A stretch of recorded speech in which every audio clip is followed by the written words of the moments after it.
এই যে স্বতঃস্ফূৰ্তভাৱে ওলাই আহি আছে। ইয়াতে ধৰক বাহিৰৰ মানুহ নাই যদিও আমাৰ মালিলগাঁও গাঁও পঞ্চায়তৰ অন্তৰ্গত বাংগিৰচৰ, পুৰাণ শুকচৰ, ফুলেশ্বৰ গাঁও পঞ্চায়তৰ অন্তৰ্গত আৰু শান্তিপুৰ ৰাইজ নিজে ওলাই আহি এই নদী বান্ধৰ কাম কৰি আছে বিনা স্বাৰ্থত, খালি নিজৰ যি সপোনৰ ঘৰ যি নিজৰ সপোনৰ ভেটিখন ৰক্ষা কৰিবলৈ।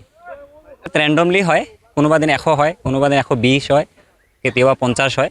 মানুহ যেনেকৈ আহে আমি একচেপ্ট কৰি লওঁ, আমি কামখিনি আগবঢ়াব লাগে। মুঠ কথা বিভিন্নজনৰ বিভিন্ন কাম থাকে, তথাপিও সেই কামৰ মাজত অলপ সময় ওলাই নিজে আহে আৰু এই বান্ধৰ কাম কৰি আছে। নাই, পইচা দিব নালাগে। ইয়াতে জাষ্ট আমি এটা খোৱাৰ ব্যৱস্থা কৰিছোঁ, আবেলি সময়ত এটা জলপানৰ ব্যৱস্থা কৰিছোঁ। ইহঁতে ফ্ৰীতে কাম কৰি আছে।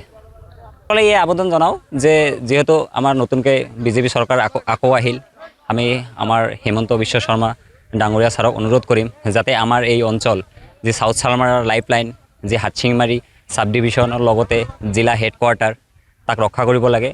আপোনাক টানি অনুৰোধ জনাওঁ যেন আমাৰ ইয়াতে অলপ চকু দিয়ে, যেন আমাৰ এই অঞ্চলটো ৰক্ষা পৰে।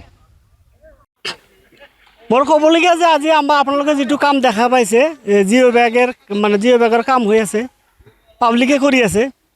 তো প্ৰশ্ন হয় যে পাব্লিকে কামটো যে কৰিছে কোনোবা পলিটিকেল লিডাৰে কৰাইছে নেকি? একচুৱেলি কিন্তু কোনো পলিটিকেল লিডাৰে কৰোৱা নাই। আমাৰ আগতে বহুতে ক'লে যে আফটাৰ ইণ্ডিপেণ্ডেঞ্চ আমি দেখা পাইছোঁ যে মেইনলি 1988 পৰা, মই নিজে দেখা এইটো 1988 পৰা একেবাৰে ভেড়ামাৰাৰ পৰা ভাঙি একেবাৰে হাটচিংমাৰীলৈ আহিল। ইমান দিন আমাৰ বহুত পলিটিকেল লিডাৰ গৈছে আৰু আমি যিখিনি দেখা পাইছোঁ খালি বাঁহৰ আৰু এই চেমেণ্টৰ পাৰ্কোপাইনৰ ব্যৱস্থা কৰে সিহঁতে। আৰু এইটোত যে নদী প্ৰটেকশ্যন নহয় সিহঁতেও জানে। যিবিলাক মানুহে কামবিলাক কৰে, আমাৰ পলিটিকেল লিডাৰ MLA হওক MP হওক, সিহঁতেও জানে এইবিলাক দি ৰক্ষা নপৰে। সিহঁতে কেৱল ইলেকশ্যনৰ ইছ্যুৰ কাৰণে, ইলেকশ্যন যেতিয়ালৈ নহয় তেতিয়ালৈ সিহঁতে নদীৰ বান্ধ দিব বুলি প্ৰতিশ্ৰুতি দি থাকে ৰাইজৰ মাজত। এইটো আমাৰ সদায় প্ৰায় 50, 60, 70 ইমান আমাৰ পাব্লিক মানুহ সদায় কাম কৰি থাকে। আজিও 40ৰ ওপৰত মানুহ আছে। নিজৰ গাঁঠিৰ ধনেৰে কাম কৰিছে, নিজৰ শাৰীৰিক শক্তি ইয়াত অপচয় কৰিছে। লগতে আমাৰ যিখিনি পইচাৰ কাম, যেনেকৈ JCB লাগে, আমাৰ জেনেৰেটৰ চলি আছে আৰু বস্তা চিলাইৰ কাৰণে যিবিলাক মানুহ আছে সিহঁতক পইচা দিব লাগে। এইখিনিয়ে সিহঁতে নিজে অনুদান দিছে। চৰকাৰক আমি এটাই আহ্বান জনাম যে বিগত দিনত যিটো কথা হৈছে, যেনেকুৱা প্ৰতিশ্ৰুতি সিহঁতে দিছে যে আমি নদীৰ কাম কৰিম, সিহঁতে কৰা নাই। যে ফাঁকি প্ৰতিশ্ৰুতি দিয়াৰ দৰকাৰ নাই। যদি আমাৰ পলিটিকেল লিডাৰবিলাকে যিবিলাকে ইলেক্টেড হৈছে, যেনেকৈ আমাৰ MP মহোদয় আছে, MLA আছে, MLAক আমি ভোট দি MLA বনালোঁ, কিন্তু ভোট দিয়াৰ পিছত তেখেতৰ কোনো পদাৰ্পণ এই অঞ্চলত নাই। ভোটৰ আগত মোৰ লগতে কথা হৈছে, ময়ো কথা কৈছোঁ যে আমাৰ একো ব্যক্তিগত স্বাৰ্থ নালাগে, কেৱল নদীৰ কামটো কৰিব লাগে।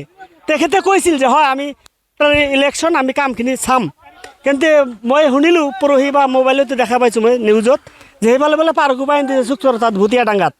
পাৰ্কোপাইন দি যে নদী নাথাকে এইটো চবে জানে। এইটো এজন পাগলেও গম পায় যে পাৰ্কোপাইন আৰু বাঁহত নদী প্ৰটেক্টেড নহয়।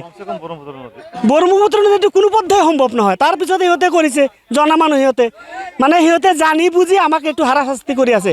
গতিকে আমি পলিটিকেল লিডাৰসকলক অনুৰোধ জনাম যে আপোনালোকে যদি কাম নকৰে বাদ দিয়ক, আৰু যদি কৰে স্থায়ী প্ৰতিৰোধৰ ব্যৱস্থা কৰক।